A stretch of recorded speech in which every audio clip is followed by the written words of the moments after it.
샬롬. 사랑하는 성도 여러분, 혹시 어젯밤에도 걱정 때문에 잠 못 이루지는 않으셨나요? 머리로는 알지만 마음대로는 안 되느니 지긋지긋한 불안을 오늘 확실히 잠재울 수 있는 성경적인 방법을 알려드리겠습니다. 이 영상이 끝날 때 여러분은 진짜 평안을 얻게 되실 겁니다. 바로 시작하겠습니다. 첫째, 염려의 뿌리를 정직하게 바라보아야 합니다. 우리는 왜 염려할까요? 문제가 있기 때문이라고 단순하게 생각하기 쉽습니다. 하지만 성경은 염려의 근원이 외부의 상황이 아니라 우리 내면의 상태에 있다고 말씀합니다. 마태복음 6장 25절에서 예수님께서는 이렇게 말씀하십니다. 그러므로 내가 너희에게 이르노니 목숨을 위하여 무엇을 먹을까? 무엇을 마실까? 몸을 위하여 무엇을 입을까? 염려하지 말라. 목숨이 음식보다 중하지 아니하며 몸이 의복보다 중하지 아니하냐. 예수님께서는 단순히 염려하지 마 라고 명령만 하시는 것이 아닙니다. 염려가 왜 헛된 것인지를 논리적으로 설명해 주십니다. 공중의 새를 먹이시고 들의 백합화를 입히시는 하나님 아버지께서 하물며 당신의 형상대로 지음받은 가장 귀한 자녀인 우리를 돌보지 않으시겠느냐는 것입니다. 여기서 우리는 염려의 첫 번째 뿌리를 발견합니다.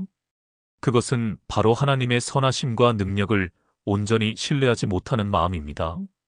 나의 미래는 내 힘으로 계획하고 책임져야 한다는 세상의 가치관이 우리 안에 너무 깊이 뿌리내려 모든 것을 주관하시는 하나님의 주권을 잊어버리는 것입니다. 마치 어린아이가 아빠의 손을 잡고 길을 가면서도 넘어질까봐, 길을 잃을까봐 스스로 전전긍긍하는 것과 같습니다. 아빠가 든든히 옆에 있는데도 말입니다. 염려의 또 다른 뿌리는 통제하려는 욕구입니다. 우리는 우리의 삶이 예측 가능하고 우리의 계획대로 흘러가기를 바랍니다. 하지만 삶의 변수들은 끊임없이 우리의 통제를 벗어납니다. 그때 우리는 불안해지기 시작합니다. 내 손으로 어찌할 수 없는 영역 앞에서 무력감을 느끼기 때문입니다. 그러나 믿음은 나의 삶의 운전대를 내가 쥐고 가는 것이 아니라 가장 선하고 지혜로우신 주님께 온전히 내어드리는 것입니다. 내가 통제할 수 없는 모든 상황까지도 하나님의 선하신 계획 안에 있음을 믿음으로 고백하는 것입니다. 사랑하는 성도 여러분, 지금 무엇 때문에 염려하고 계십니까? 그 염려의 가장 깊은 곳을 한번 들여다보십시오. 혹시 하나님보다 내 자신의 능력을 더 의지하고 있지는 않습니까? 내 인생을 내가 통제해야 한다는 교만한 마음이 숨어 있지는 않습니까? 이 뿌리를 정직하게 주님 앞에 내려놓고 고백할 때 비로소 염려의 견고한 진은 무너지기 시작합니다. 둘째, 염려를 기도로 바꾸는 실제적인 훈련을 해야 합니다. 성경은 염려하지 말라고 말씀하시면서 동시에 아주 구체적인 대안을 제시합니다. 빌립보서 4장 6절과 7절 말씀입니다. 아무것도 염려하지 말고 다만 모든 일에 기도와 간구로 너희 구할 것을 감사함으로 하나님께 아뢰라. 그리하면 모든 지각에 뛰어난 하나님의 평강이 그리스도 예수 안에서 너희 마음과 생각을 지키시리라. 이 말씀은 정말 놀랍습니다. 염려가 찾아올 때 그것을 억지로 누르거나 무시하려고 애쓰는 것이 아니라 그 염려 덩어리를 그대로 가지고 하나님 앞에 나아가 기도와 간구의 재료로 사용하라는 것입니다. 즉, 염려가 기도가 되는 것입니다. 걱정거리가 생겼다는 것은 곧 기도 제목이 생겼다는 신호입니다. 기도가 하나님과의 전반적인 대화라면 간구는 아주 구체적이고 솔직하게 나의 필요를 아뢰는 것입니다. 하나님, 아들의 취업 문제 때문에 밤에 잠이 오지 않습니다. 주님, 이 문제를 주님 손에 올려드립니다. 가장 선한 길로 인도하여 주시옵소서. 주님, 이번 달 재정이 너무나 부족하여 마음이 불안합니다. 주님께서 채워주실 것을 믿습니다. 필요한 모든 것을 공급하여 주시옵소서. 이렇게 내 마음을 짓누르는 걱정을 솔직하게 어린아이가 부모에게 말하듯 낱낱이 아뢰는 것입니다. 이것은 단순히 내 문제를 하나님께 떠넘기는 행위가 아닙니다. 이 문제를 해결할 능력이 나에게는 없지만 나의 아버지 되시는 하나님께는 모든 능력이 있음을 믿음으로 선포하는 행위입니다. 문제의 주도권을 나에게서 하나님께로 옮겨드리는 거룩한 행위입니다. 성경 속 한나를 보십시오. 아이를 낳지 못하는 슬픔과 분인나의 조롱 속에서 그녀의 마음은 괴로움으로 가득 찼습니다. 그녀는 그 마음을 가지고 성전에 올라가 통곡하며 자기의 심정을 여호와 앞에 쏟아놓았습니다. 그리고 놀라운 것은 사무엘상 1장 18절에 보면 가서 먹고 얼굴에 다시는 근심빛이 없더라라고 기록되어 있습니다. 아직 아들을 낳겠다는 응답을 받기 전이었습니다. 상황은 조금도 변하지 않았습니다. 하지만 그녀의 마음에는 이미 주님이 주시는 평안이 임했던 것입니다. 기도는 상황을 바꾸기 전에 먼저 그 상황을 대하는 우리의 마음을 바꿉니다. 문제를 바라보던 우리의 시선을 문제보다 크신 하나님을 바라보게 만듭니다. 지금 이 순간 여러분의 마음을 가득 채운 염려를 떠올려 보십시오. 그리고 그 제목 그대로 주님께 아뢰는 시간을 가져보십시오. 주님, 바로 이 문제입니다. 제 힘으로는 어찌할 수 없습니다. 주님께 맡깁니다. 이 짧은 기도가 여러분을 짓누르는 불안의 무게를 얼마나 가볍게 하는지 경험하게 되실 것입니다. 셋째, 하나님의 말씀을 마음밭에 심어야 합니다. 우리의 마음은 밭과 같습니다. 어떤 씨앗을 심느냐에 따라 다른 열매를 맺습니다. 걱정과 불안이라는 가라지를 계속 심으면 두려움과 절망의 열매를 맺게 됩니다. 반대로 하나님의 살아있는 약속의 말씀이라는 씨앗을 심으면 믿음과 평강, 소망의 열매를 맺게 됩니다. 염려는 우리의 생각에서 시작됩니다.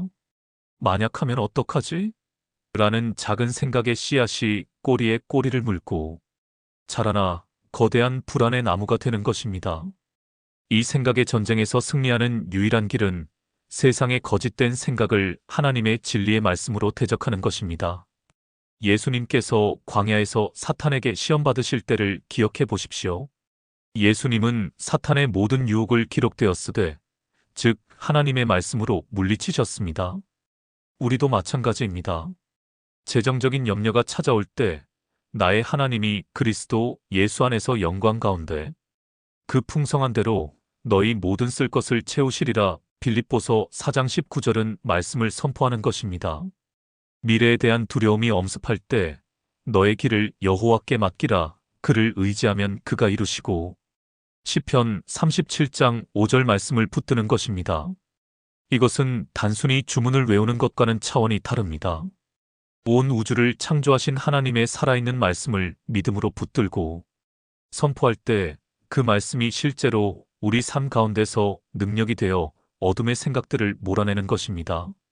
사랑하는 성도 여러분, 매일 하나님의 말씀을 묵상하는 시간을 가지십시오. 특히 나에게 힘이 되는 약속의 말씀들을 따로 적어놓고 힘들고 어려울 때마다 약을 먹듯이 그 말씀을 소리내어 읽고 묵상하십시오. 밥을 먹어야 육신이 힘을 얻듯 하나님의 말씀을 먹어야 우리의 영혼이 세상의 염려와 싸워 이길 힘을 얻게 됩니다. 넷째, 감사를 선택하고 훈련해야 합니다. 앞서 읽었던 빌립보서 4장 6절 말씀을 다시 한번 자세히 보겠습니다. 너희 구할 것을 감사함으로 하나님께 아뢰라. 염려를 기도로 바꿀 때 아주 중요한 태도가 바로 감사입니다. 감사는 염려에 대한 가장 강력한 해독제입니다. 염려는 없는 것, 부족한 것, 부정적인 가능성에 우리의 초점을 맞추게 합니다. 반면에 감사는 그럼에도 불구하고 이미 나에게 주어진 것, 하나님께서 베풀어 주신 은혜에 초점을 맞추게 합니다. 같은 상황 속에서도 우리의 시선을 절망에서 소망으로 완전히 바꾸어 놓는 힘이 감사에 있습니다. 문제가 해결되어서 감사하는 것은 누구나 할 수 있습니다. 하지만 믿음의 감사는 아직 문제가 해결되지 않았음에도 불구하고 이 모든 과정을 통해 합력하여 선을 이루실 하나님을 신뢰하기에 미리 드리는 감사입니다. 나의 기도를 들으시고 가장 좋은 것으로 응답하실 주님을 믿기에 드리는 선취적인 감사입니다. 욥을 보십시오. 그는 하루아침에 모든 자녀와 재산을 잃는 상상할 수 없는 고통 속에서 주신 이도 여호와시오. 거두신 이도 여호와시오니 여호와의 이름이 찬송을 받으실지니이다. 욥기 121라고 고백했습니다. 이것이 바로 고난을 뛰어넘는 감사의 능력입니다. 오늘 하루 의식적으로 감사할 제목들을 찾아보십시오. 아침에 눈을 뜨게 하심에 감사, 숨 쉴 수 있음에 감사, 사랑하는 가족을 주심에 감사, 오늘 먹을 양식이 있음에 감사. 아주 작고 당연하게 여겼던 것들부터 시작해보는 겁니다. 감사의 눈으로 세상을 바라보기 시작할 때 불평과 원망이 가득했던 우리의 마음에 어느덧 기쁨과 평안의 샘물이 솟아나는 것을 경험하게 될 것입니다. 사랑하는 성도 여러분, 말씀을 맺겠습니다. 세상의 염려를 이기는 비결은 특별한 능력이나 대단한 믿음에 있는 것이 아니었습니다. 첫째, 염려의 뿌리인 불신과 교만을 내려놓고, 둘째, 모든 걱정거리를 기도의 재료로 삼아 주님께 아뢰며, 셋째, 세상의 생각이 아닌 하나님의 말씀을 마음에 채우고, 넷째, 어떤 상황 속에서도 감사를 선택하는 것. 바로 이 믿음의 습관 속에 주님이 약속하신 참된 평안이 있습니다. 주님이 주시는 평안은 세상이 주는 것처럼 문제가 하나도 없는 상태를 의미하지 않습니다. 폭풍우가 몰아치는 바다 한가운데서도 주님이 함께 하심을 믿기에 잠잠히 주님을 신뢰하는 마음. 그것이 바로 모든 지각에 뛰어난 하나님의 평강입니다. 지금 이 시간 여러분의 마음과 생각을 지키실 주님의 이름을 의지하며 함께 기도하기를 원합니다. 사랑과 은혜가 풍성하신 하나님 아버지, 오늘도 연약한 저희들을 말씀 앞으로 불러주시니 감사합니다. 세상의 온갖 염려와 근심의 무거운 짐을 지고 살아가는 저희들을 불쌍히 여겨 주시옵소서. 하나님의 선하심을 믿지 못했던 불신을 회개합니다. 내 삶을 내가 통제하려 했던 교만을 용서하여 주시옵소서. 이제는 모든 염려를 주님께 맡기는 믿음의 기도를 쉬지 않게 하시고 두려운 생각이 찾아올 때마다 약속의 말씀으로 대적하여 승리하게 하여 주시옵소서. 범사에 감사함으로 이미 우리에게 베풀어 주신 놀라운 은혜들을 헤아리며 살게 하여 주시옵소서. 그리하여 세상이 알 수도 줄 수도 없는 하늘의 평강이 오늘 이 시간 말씀을 듣는 모든 심령들 위에 강물처럼 흘러넘치게 하여 주시옵소서. 우리의 마음과 생각을 지키시는 신실하신 주님 예수 그리스도의 이름으로 간절히 기도드립니다. 아멘. 이 메시지가 여러분의 마음에 위로와 힘이 되셨다면 주변에 혹시 같은 아픔으로 힘들어하는 지체가 있을 때 조용히 이 영상을 공유해 주십시오. 주님의 평안이 우리 모두에게 가득하기를 소망합니다. 샬롬.